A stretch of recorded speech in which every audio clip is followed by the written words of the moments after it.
Olá, amigos do EBD em Foco, paz e bem a todos. Eu sou o Diácono Melquisedeque e estou aqui mais uma vez para fazer os comentários da lição desta semana. Estamos chegando aí ao final de mais um trimestre, o primeiro trimestre da Escola Bíblica Dominical de 2018.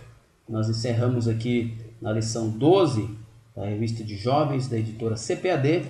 E o nosso muito obrigado a você que faz parte desta família abençoada que é a Escola Bíblica Dominical e claro que é também o EBD em Foco. Deus abençoe a vocês, Deus abençoe o nosso irmão Herberson, que tem desenvolvido essa plataforma para ajudar os nossos irmãos na Escola Bíblica Dominical e a todos que fazem parte desta família abençoada. Nós estudamos durante esse trimestre o Evangelho segundo escreveu Mateus e óbvio, como nós estamos chegando ao final do trimestre, chegando ao final do estudo do Evangelho segundo escreveu Mateus, o tema da nossa lição diz a ordem suprema de Cristo Jesus. Como nós sabemos como termina o Evangelho segundo escreveu Mateus, claro, esse tema faz referência à grande comissão que Jesus deu ali aos discípulos no Evangelho segundo escreveu Mateus. E aqui no nosso texto do dia é justamente o verso 19 de Mateus capítulo 28, que nos fala desta grande comissão. Diz, portanto, ide e ensinai todas as nações, batizando-os em nome do Pai, do Filho e do Espírito Santo. Em relação ao que é dito em Marcos, a grande comissão de Marcos, aqui nós temos, lá em Marcos diz, ide por todo mundo e pregai o evangelho a toda criatura. Aqui Jesus diz, ide e ensinai a todas as nações, batizando em nome do Pai, do Filho e do Espírito Santo. Certamente, quando Jesus usa aqui a palavra ensinar, ele tem uma ideia mais pedagógica, mais de discipulado mesmo, da mensagem, da missão dos discípulos do reino dos céus. A nossa síntese diz: Jesus, depois de morrer e ressuscitar, comissionou novamente os discípulos, mas a abrangência da missão agora é maior, todas as nações do mundo. A nossa síntese está falando isso porque nós lembramos que Jesus, quando chamou os discípulos, ele disse, vinde e os farei pescadores de homens. E quando ele enviou eles, ele disse que era apenas para pregar as ovelhas perdidas de Israel, mas agora a missão dos discípulos tem uma abrangência global. O texto do dia, Mateus 28, 16 a 20, um texto muito curto, porém muito enfático, e eu não vou me deter no texto por uma questão de tempo, mas eu acredito que você que faz uso desse material irá fazer isso. Então nós vamos já direto para a nossa introdução, e a nossa introdução diz, os discípulos vão para a Galileia e ali encontram o Cristo ressurreto. Então Jesus faz uso da autoridade recebida do Pai e pela segunda vez comissiona os discípulos. É disso que a lição vai tratar. Primeiro, Jesus fala para os seus discípulos, para os discípulos o encontrar com ele na Galileia, e ali eles o encontram. Jesus agora ressurreto, depois da sua morte, sepultamento, ele ressuscitou e encontrou seus discípulos ali na Galileia. E Jesus, então, fazendo uso da autoridade que o Pai lhe deu, e mais uma vez comissiona os discípulos, e como já dissemos em relação à síntese, esse comissionamento, agora a missão dos discípulos, não é uma missão que restringida apenas a Israel, mas global. Porém, desta vez o mestre ordena a ida deles a todas as nações, exatamente o que nós acabamos de falar. Eles não somente iriam pregar as boas novas, mas também batizar os que crescem em nome do Pai, do Filho e do Espírito Santo. Diferente do primeiro comissionamento de Jesus, que eles tinham que pregar o Evangelho, eles iam expulsar os demônios, curar os enfermos, agora eles iriam batizar em nome do Pai, do Filho e do Espírito Santo, o símbolo do novo nascimento. O mestre ordena a evangelização, o discipulado e o ensino. Os discípulos não cumpririam a grande comissão sozinhos, pois o Senhor Jesus prometeu estar com ele todos os dias até a consumação do século. Assim como Jesus prometeu e cumpriu de estar através do Espírito Santo, o seu Espírito habita em nós e está na igreja, está conosco. Jesus cumpriu isso com os seus discípulos, ele também cumpre conosco. Nós não estamos sozinhos. Você jovem, que você irmão que faz uso desse material, que tem acesso a esse material, entenda que aqui está todos os dias, até a consumação dos séculos. Enquanto a igreja estiver na terra, o Espírito Santo estará conosco. Nosso primeiro tópico, a aparição de Jesus aos discípulos na Galileia. E o nosso primeiro subtópico, o reencontro de Jesus com seus discípulos. Como se deu esse reencontro? Os discípulos retornam a Galileia, local do início do ministério de Jesus, do qual fizeram parte, obedecendo a ordem dele. Isso mesmo, Jesus ordenou que eles voltassem para a Galileia, pois ele os encontraria lá. O reencontro foi para o reencontro após a ressurreição. As aparições de Jesus e o testemunho dos discípulos que se encontraram com ele foram os primeiros elementos que fundamentaram a fé no Cristo ressurreto. Primeiro, ele aparece aos discípulos e o testemunho dos discípulos é divulgado, é multiplicado entre as pessoas, e assim começa a fé na ressurreição de Cristo. E então estas boas novas é propagada a todos. O reencontro com Jesus traz de volta a vida. Até aquele momento, a comunidade dos discípulos se sentia vencida, fracassada naquilo que tinha acreditado e defendido. Eles ainda estavam assombrados e perturbados com a morte do seu mestre. É claro, foi um impacto muito forte e os discípulos ficaram atordoados, mas Jesus havia dito para eles que ele morreria, seria sepultado, mas ao terceiro dia ele ressuscitaria. É claro que é compreensível que os discípulos estavam atordoados desta forma, porque foi uma coisa absolutamente incomparável. Mas Jesus havia dito para os discípulos que ele ressuscitaria e iria ao encontro deles.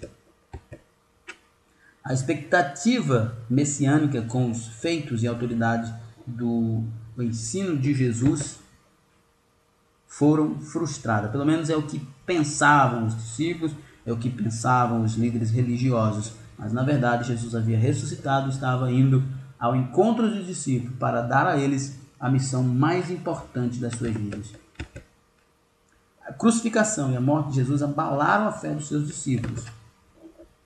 No entanto, agora na mesma região em que foram chamados por Jesus, eles se reencontram com o Mestre, agora ressurreto e glorificado. Agora ele parece reeditar o início do ministério de Jesus, mas sem dúvida o aspecto é diferente. Agora eles estão vendo Jesus, após passar pela crucificação, ele ressuscitou e está com um corpo diferente, um corpo que está além da metafísica, e isso impressiona muito os seus discípulos.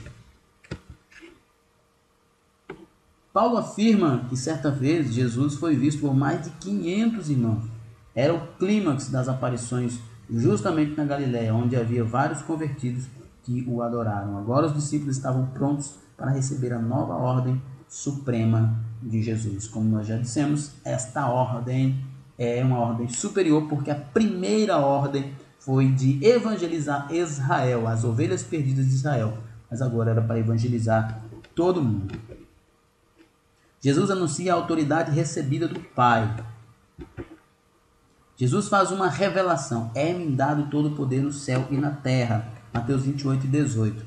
Os discípulos haviam presenciado o poder na vida terrena de Jesus e sabiam que todas as coisas foram entregues a ele pelo Pai. Quando o comentador, sem dúvida, diz aqui que os discípulos haviam presenciado o poder na vida terrena de Jesus, está dizendo, claro, que eles viram Jesus curar, Jesus expulsar demônio, ressuscitar mortos, né?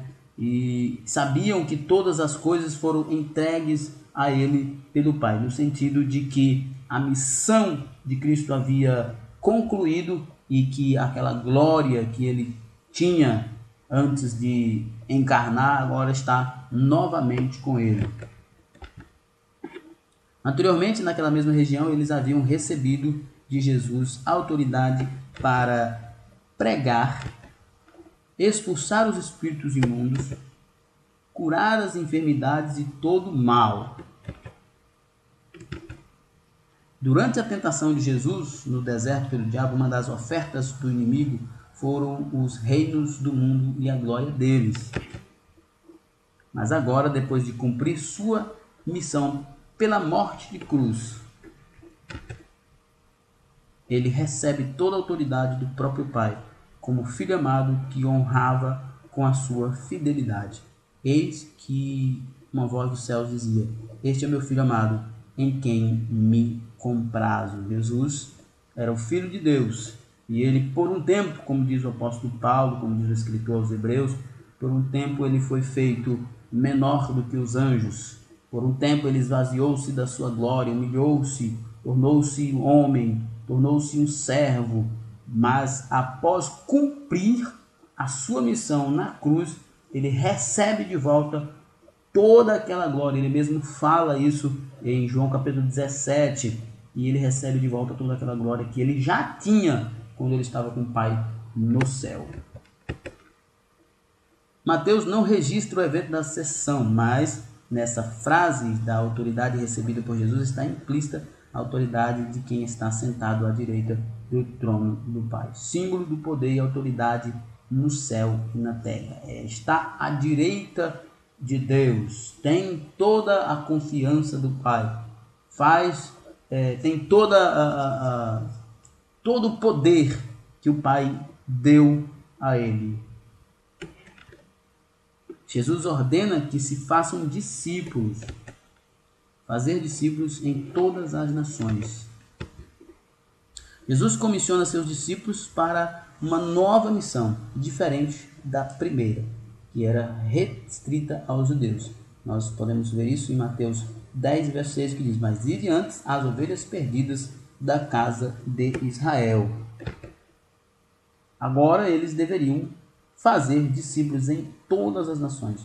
Nações, tradução de etnos, grupo étnicos, e não primeiramente países, ou seja, de todas as nações. Todas as pessoas agora tinham o privilégio de conhecer a Cristo Jesus e ser salvo por ele.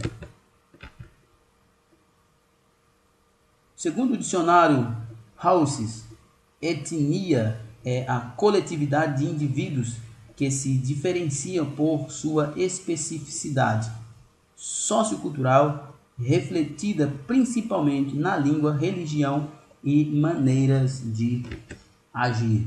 No mundo há aproximadamente 24 mil etnias e apenas pouco mais da metade já foram evangelizados. Logo, temos muito trabalho a fazer. Eu e você é que somos chamados agora, como discípulos de Jesus, para fazer esta obra, independentemente de qual seja a etnia, independentemente de qual seja o povo, de qual seja o país. De alguma forma, nós temos a responsabilidade de continuar aquilo que os discípulos iniciaram por ordem de Jesus. A relação mestre-discípulo. Jesus investiu seu tempo e paciência para ensinar e treinar os 12. Agora ele os envia a todos os povos para que fizessem o mesmo. Assim o evangelho seria reproduzido pelos novos discípulos para crescimento do corpo de Cristo. É exatamente esta ideia que Jesus pregou em todo o seu ministério, quando ele falava através das parábolas, que o reino do céu é semelhante a isso, semelhante àquilo, ou seja, que começa pequenininho, mas que tem sempre um poder extraordinário de expansão. Então, você que está aí desenvolvendo algum trabalho no seu bairro, na sua escola, na sua igreja, de evangelismo, trabalho missionário, e acha que está pequenininho, não se preocupe. Foi assim que começou a igreja do Senhor. E Jesus já ensinava seus discípulos quando ele falava por parábolas, e começa realmente pouquinho, por exemplo, quando ele fala do fermento lá, né? Tem dois momentos em que ele fala do fermento, e tem que ver o contexto aqui. Ele fala do fermento dos fariseus, que é uma coisa ruim, mas ele fala do fermento com o símbolo do reino dos céus, que uma pouquinha coisa vai, com o tempo, vai se expandindo, vai aumentando de volume. O reino dos céus, a obra de Deus sempre começa assim. pequena, mas sempre cresce porque é Deus quem dá o crescimento. O livro de Atos discorre como se deu o movimento dos apóstolos no início da igreja. Jerusalém foi onde eles começaram, Samaria e até os confins da terra. Nós temos inclusive um livro que é muito bom, 12 Homens e uma Missão, do Arames de Barros. Você que pode, compra esse livro, estuda esse livro, conta muito sobre o destino de cada um dos apóstolos, por onde eles passaram, prováveis destinos, né, onde eles foram levando o evangelho. De fato, Jesus disse que começaria em Samaria até os confins da terra, e eles realmente foram fazendo aquilo que Jesus havia ordenado. O ideal do cristão deve ser fazer a vontade de Deus, fazer discípulos, de forma espontânea e prazerosa. Né? No nosso dia a dia, nós podemos mostrar isso no nosso dia a dia, nas nossas relações interpessoais no trabalho, escola. Nós podemos fazer discípulos, sempre falando de Jesus, sempre ensinando as verdades bíblicas. Às vezes a gente tem essa ideia de fazer missões, de fazer discípulos e ir para terras distantes. Nem sempre missões é feita somente assim. Missões é feita começando em Jerusalém, ou seja, na nossa congregação local, no nosso bairro. Batizando em nome do Pai, do Filho e do Espírito Santo. A ordenança que Jesus, uma das ordenanças que Jesus nos deixou. Jesus ordena que os novos convertidos sejam inseridos formalmente na nova comunidade por meio do batismo. Parece que naquele tempo o batismo era uma evidência pública principal da conversão. Nós olhamos ali para a história de Filipe, por exemplo, que encontrou com o eunuco, e imediatamente depois do eunuco se converter, ele já foi batizado. Hoje, as igrejas sempre esperam um tempo, e alguns acham isso bom, outros acham ruim. Francamente, eu acredito que as pessoas que demoram muito para se batizar é porque elas ainda não passaram verdadeiramente por uma verdadeira conversão, certo? Mas eu acredito que aqueles que realmente aceitam Jesus de todo o seu coração, eles rapidamente procuram se batizar porque entendem que precisam estar inseridos no corpo de Cristo. O batismo torna mais forte o vínculo da pessoa com Cristo e com a igreja. É uma ordenança do Senhor. O próprio Jesus deu o exemplo. É por isso que as igrejas usam o termo membro do corpo de Cristo. É importante o batismo, é absolutamente necessário. Permanência de Jesus no cumprimento da missão. Para ensinar, primeiro é preciso aprender. Para conhecer todas as coisas que Jesus ensinou, é necessário um estudo apurado dos evangelhos que contam a vida e a obra de Jesus. É absolutamente importante. A escola dominical tem o potencial de ser a maior escola do mundo, a maior escola bíblica do mundo, mas infelizmente não é o que tem sido, por falta de investimento, por falta de acreditar no potencial da escola bíblica dominical. Mas estudar é absolutamente indispensável. Lembro-me de um texto que eu li na internet, que segundo era um texto do Billy Graham, onde perguntaram ele se ele tivesse 5 anos apenas para fazer a obra do Senhor, o que ele faria? Ele disse que passaria 3 anos se preparando, 3 anos estudando. Nós sabemos que Billy Graham morreu há pouco tempo e foi um dos maiores evangelistas do século, e ele tinha muita autoridade para falar sobre evangelismo, mas ele estava na sua velhice preocupado em aprender. Às vezes nós encontramos muita gente na igreja que não tem essa preocupação, mas essas pessoas que querem fazer a obra sem buscar um conhecimento da palavra de Deus mais apurado, eles frequentemente causam escândalos e acabam atrapalhando muitas das vezes o crescimento da obra do Senhor. A ordem para ensinar no texto grego está no particípio presente, traduzido por ensinando, e indica uma ação contínua. Não pode ser um estado superficial e realizado sem um planejamento e uma sequência lógica e sistemática.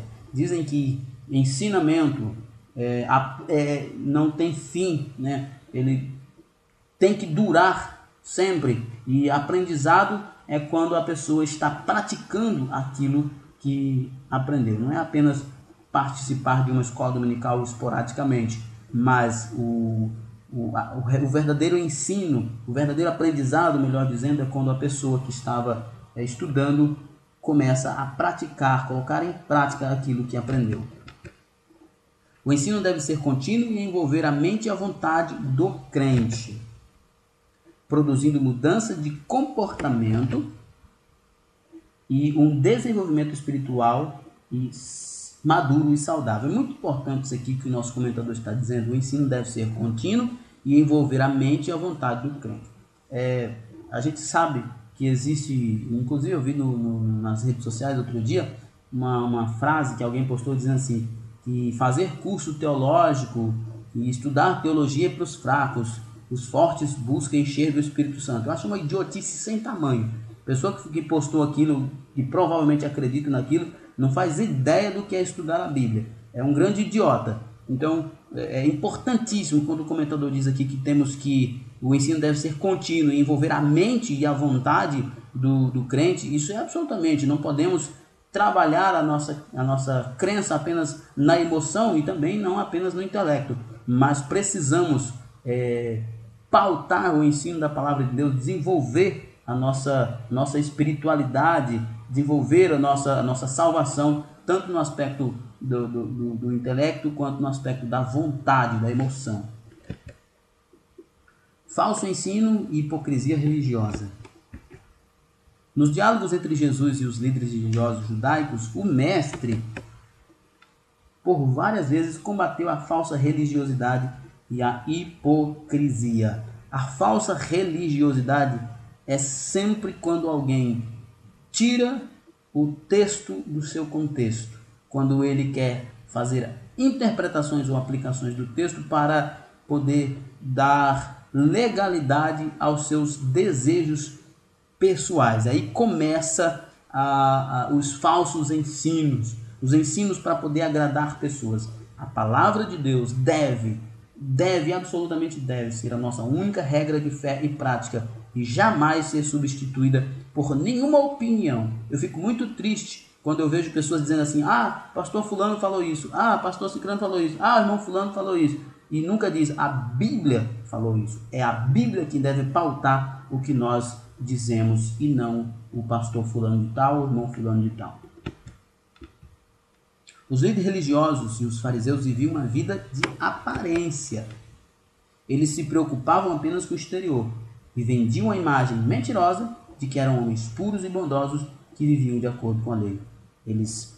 A Bíblia diz que Jesus diz que eles usavam roupas bonitas, roupas bem enfeitadas, colocavam os filactérios nos braços, na testa, para dizer que eram observadores da lei, mas eles, como o nosso próximo slide vai dizer, eles não passavam de sepulcros caiados, ou seja, eles eram apenas alguém bem maquiado, bem pintadinho de cal, como diz o termo aqui, mas por dentro, como diz, que por fora, disse Jesus, realmente parecerem formosos, mas interiormente estão cheios de ossos de mortos e de toda imundícia. A presença de Jesus, o Emanuel. Os discípulos que recebem novamente a tarefa de continuar a missão de Jesus são encorajados com a plenitude do poder recebido por ele e com a promessa da sua presença contínua com eles. Trata-se do resgate da promessa feita no anúncio do nascimento de Jesus em Mateus 23. E o versículo diz, ele será chamado pelo nome de Emanuel. Emanuel traduzido é Deus conosco. Quando ele diz, estarei convosco até a consumação dos séculos. Ele está cumprindo aqui este versículo, que ele seria chamado de Emanuel, porque Emanuel significa Deus conosco. Deus Filho se fez carne e caminhou com os seres humanos, imperfeitos e simples, mas treinados e comissionados por ele. Os discípulos haviam experimentado, ainda que em um certo espaço de tempo, ficar sem a presença de Jesus, devido à sua morte e sepultamento. Esta foi uma prova amarga e terrível. Eles sentiram muito a falta do Mestre e não queriam mais passar por essa experiência. Todavia, agora tinha a promessa de que Jesus estaria com eles constantemente. Esta promessa também é para os dias e para os dias que virão. Não estamos sozinhos.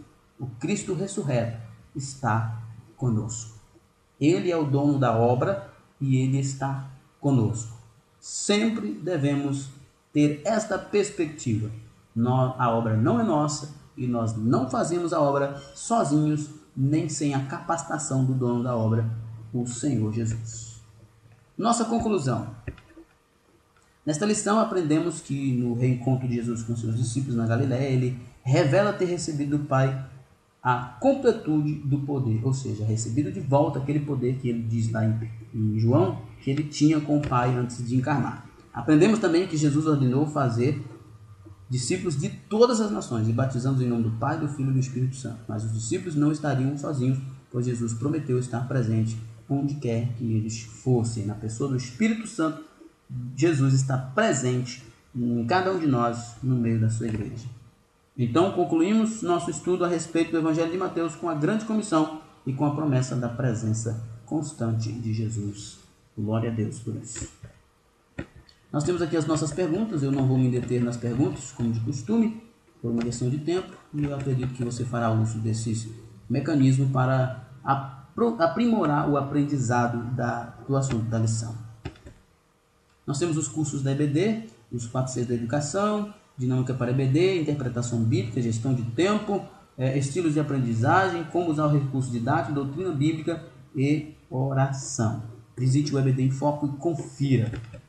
Portanto, se você adquiriu este slide, o slide aqui é o vídeo, mas você encontra o slide fora do EBD em Foco, entenda que isso é uma pirataria e, portanto, o EBD em Foco não autoriza a distribuição desses slides fora da plataforma.